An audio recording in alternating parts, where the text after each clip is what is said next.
À l'instar de la maladie ou des congés maternité et paternité, les accidents de travail et de trajet vont engendrer une rubrique d'absence en paye. Commençons par définir ces deux termes. Qu'est-ce qu'un accident de travail? Qu'est-ce qu'un accident de trajet? Un accident de travail est un accident survenu par le fait ou à l'occasion du travail. Un accident de trajet est un accident survenu pendant le trajet aller et retour entre la résidence principale, une résidence secondaire présentant un caractère de stabilité ou tout autre lieu où le travailleur se rend de façon habituelle pour des motifs d'ordre familial et le lieu de travail. Ces deux types d'accidents doivent être déclarés par le biais d'un formulaire que vous pouvez trouver dans la rubrique « Documents à télécharger ». Cette déclaration d'accident du travail doit être envoyée dans les 48 heures de l'accident à la caisse primaire d'assurance maladie. La déclaration d'accident du travail comprend les deux types d'accidents, celui survenu sur le lieu de travail et l'accident de trajet. L'accident du travail et l'accident de trajet sont indemnisés par la Sécurité sociale de manière identique. Le jour où survient l'accident est pris en charge par l'entreprise. L'indemnisation de la part de la Sécurité sociale prend effet le lendemain. Il n'existe donc pas de délai de carence.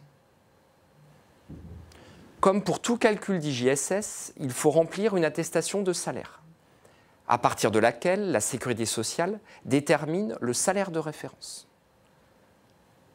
Le salaire de référence des IJSS d'accident de travail et de trajet n'est pas le même que celui utilisé pour la maladie, la maternité ou la paternité.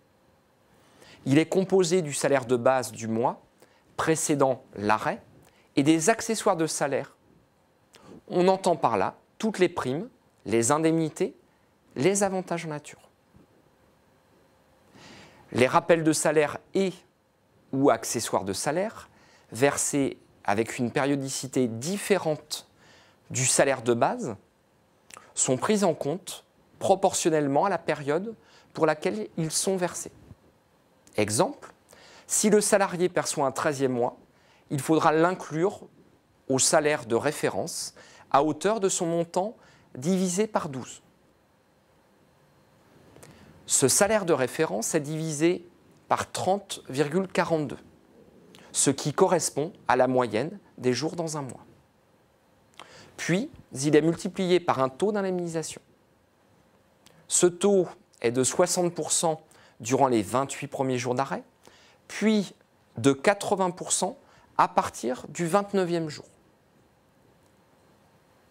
Les IJSS d'accident de travail et de trajet sont soumises à la CSG-CRDS comme tous les autres IJSS, soit de 6,70%.